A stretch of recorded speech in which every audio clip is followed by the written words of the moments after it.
नहमदुहु व नुसल्ली व नुसल्लिमु अला रसूलिल करीम। अस्सलामु अलैकुम व रहमतुल्लाहि व बरकातुहू। अज़ीज़ नाज़रीन सामिईन, आज आप हज़रात को ज़कात के चंद अहम मसाइल अर्ज़ करने हैं।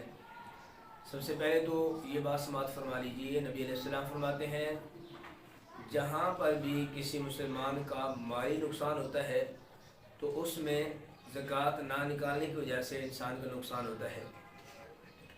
तो आज के इस पुरफितन दौर के बारे में नबी अलैहिस्सलाम ने पहले फरमाया था, फरमाया क़ुर्बे क़यामत लोग ज़कात निकालेंगे तो सही, मगर चट्टी समझ के, बोझ समझ के, एक मजबूरी समझ के।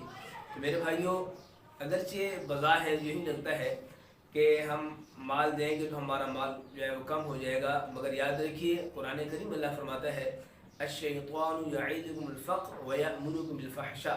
फरमाया तो शैतान तुम्हें डराता है, बहकाता है कि तुम्हारा माल कम हो जाएगा और वो तुम्हें बेहयाई और बुराई का हुक्म देता है, जबकि अल्लाह पाक की बारगाह में वमा आतैतुम मिन रिबा लियरबु फ़ी अम्वालिन नास फला यरबु इंदल्लाह वमा आतैतुम मिन ज़कातिन तुरीदून वजहल्लाह फ़उलाइका हुमुल मुदअफ़ून। अल्लाह पाक इरशाद फरमाता है, लोगों ये जो तुम सूद खाते हो, सूदी मामलात में तुम्हारे नज़ीर तो माल बढ़ सकता है, मगर फला यरबु इंदल्लाह, अल्लाह की बारगाह में सूद खाने से माल नहीं बढ़ता। फरमाया अगर माल बढ़ता है तो अल्लाह की राह में अल्लाह के नाम पर सदका और खैरात ज़कात देने से माल बढ़ता है, अल्लाह ताला उसको दुगना फरमाता है। लिहाजा हमें अल्लाह तबारक व तआला की राह पर जब हमें देना है तो इस अंदाज में देना है कि अल्लाह पाक खुश हो जाए। जैसे जब एक फ़रीज़ा अदा करना ही है तो हम क्यों ना खुश उसलूबी से और एक खुशी के साथ हम अल्लाह पाक के मुबारक फ़रीज़े को हमें अदा करना चाहिए। तो चार चीज़ों पर ज़कात जो वो लाज़िम होती है। एक, पैसा पर। नंबर दो, 7.5 तोले, कम से कम 7.5 तोले सोना पर। और नंबर तीन, 52.5 तोले चांदी पर। और नंबर चार, 52.5 तोले चांदी के बराबर सामान तिजारत पर। अब ये ज़रूरी नहीं है कि बंदे के पास 7.5 तोले सोना होगा फिर ज़कात निकालेगा। अगर किसी बंदे के पास 5 तोले सोना है, लाख 2 लाख उसके पास अमाउंट है, और या उसके पास सामान तिजारत है, तो एक साल भी गुजर गया है, साल का गुजरना शर्त होता है ज़कात के लाज़िम होने के लिए। लिहाजा अगर आपके पास 2 लाख रुपये है, 2 तोले सोना है और आपके पास कुछ सामान तिजारत है, आप इन सारी चीज़ों को जमा करेंगे। जो आपने किसी का उधार देना है आप उसको मैनेज करेंगे, किसी से पैसे लेने हैं आप उसको जमा करेंगे। जब आप सारी चीज़ें जो जिसका उधार देना है वो आप मैनेज कर देते हैं और जिससे उधार लेने हैं वो जमा कर लेते हैं, अब आप देखें कि आपके पास कितनी अमाउंट बनती है।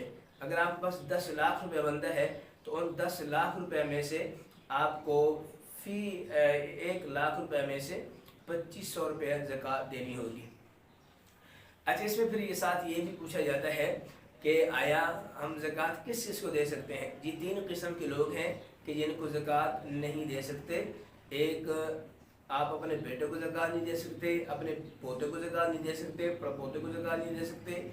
इसी तरह आप अपने माँ बाप को ज़कात नहीं दे सकते, दादा को ज़कात नहीं दे सकते, परदादा को ज़कात नहीं दे सकते। और इसी तरह शोहर बीवी को नहीं दे सकती और बीवी शोहर को नहीं दे सकता, तो जो है वो नहीं दे सकती। और ये जो 3 किस्म के लोग हैं, 3 किस्म के लोग हैं कि जिन्हें ज़कात नहीं दी जा सकती। बाकी आप जिस जगह चाहें आप ज़कात दे सकते हैं। कोशिश फरमाएं इन ज़कात के अय्याम में आप दीनी मदारस को मत भूलना। आपके जो आसपास अहले सुन्नत के दीनी मदारस हैं आप उन्हें अपना मसरफ़ बनाइए, क्योंकि हमारे जो दीनी मदारस होते हैं वो हमारे ज़कात सदक़ात के मरून मिन्नत होते हैं और वो इन्हीं लोगों के ताउन से चलते हैं। तो लिहाजा कोशिश करनी चाहिए, अपने करीबी रिश्तेदारों को भी ज़कात देनी चाहिए, मगर जो हमें तरजीह देनी चाहिए वो दीनी मदारस को देनी चाहिए, क्योंकि दीनी मदारस इस्लाम का क़ला है। यहीं से हमें उलमा, कुर्रा, हुफ़ाज़ मिलते हैं। अगर आज रमज़ान शरीफ के मुबारक महीना में अगर आज पूरी दुनिया में मुसल्ले रसूल पर खड़े होकर कुरान सुना रहे हैं, तरावी सुनाने की सआदत हासिल कर रहे हैं। यकीनन ये सारे लोग दीनी मदारस के पढ़े हुए लोग हैं कि जो दीनी मदारस ने हमें हुफ़ाज़ कुर्रा दिए हैं, ये अल्हम्दुलिल्लाह आप लोगों को फ्री में मिलते हैं। ये कोई जो है वो लाख रुपए की फ़ीसें नहीं होती। जिस तरह के दुनियावी लिहाज से अगर आप किसी वकील को आप हायर करना चाहते हैं तो वकील को जनाब लाख रुपए देने पड़ते हैं, फिर जो वकील वो हाथ में आता है। लिहाजा ये जो अपना मसरफ़ है वो आप दीनी मदारस को बनाइए, अपने आसपास जो है वो आपकी जो दीनी मदारस है आप उन्हें अपना ज़कात सदक़ात वगैरह अता करें। एक दो मसला और समात फरमा लीजिए रोज़े से मुताल्लिक़। ये जो वोमिटिंग आ जाती है, उल्टी आ जाती है हालत रोज़ा में, आया इस पर कोई असर पड़ता है कि नहीं? जी शरई तौर पर इस पर कोई असर नहीं पड़ता। अगर मुँह भर कर भी क़य आ जाती है, उल्टी आ जाती है, इस सूरत में आपका जो रोज़ा बरकरार है और आपका रोज़ा टूटा नहीं है। अगर किसी साहिब ने जानबूझकर जो है वो क़य की है, उल्टी की है, इस सूरत में इसलिए 3 शर्तें होती हैं। एक तो रोज़ादार होना याद होना चाहिए, और नंबर 2 जो है वो मुंह भर कर आनी चाहिए, और नंबर 3 जानबूझकर हो, तो फिर जो है वो बंदे का रोज़ा टूटता है, अदरवाइज रोज़ा नहीं टूटता। इसी तरह हमारे दोस्त अब पूछते हैं अगर किसी बंदे ने इंजेक्शन लगवाना हो तो इंजेक्शन लगवाने की सूरत में रोज़ा टूट जाता है कि नहीं? देखें, कोशिश तो ये करनी चाहिए, इसमें अगरचे उलमा की 2 आरा है, तो इसमें कोशिश ये करनी चाहिए अगर बग़ैर किसी मजबूरी के मतलब अगर आपका इंजेक्शन लगवाए बगैर गुजारा हो सकता है तो ज़्यादा परेशानी वाली बात नहीं है।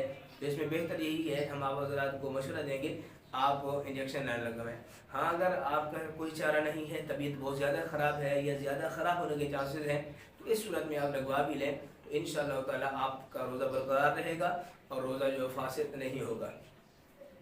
इसी तरह हालत रोज़ा में ये जो टूथ ब्रश करते हैं, ब्रश इस्तेमाल करना कैसा है हालत रोज़ा में, इसकी उलमा ने इजाज़त नहीं दी। कोशिश फरमाएं अगर आपने ब्रश करना हो तो आप जो है वो सहरी के वक्त, यानी जब अभी टाइम बाकी हो रोज़े का वक्त ख़त्म होने में, जो है वो उस सूरत में आप इस्तेमाल कर लें ब्रश को। हालत रोज़ा में इस्तेमाल नहीं करना चाहिए। अल्लाह तबारक व तआला हमें महबूब अलैहिस्सलाम की मुबारक शरीयत पर अमल करने की तौफीक नसीब फरमाए। वमा अलैना इल्लल बलागुल मुबीन।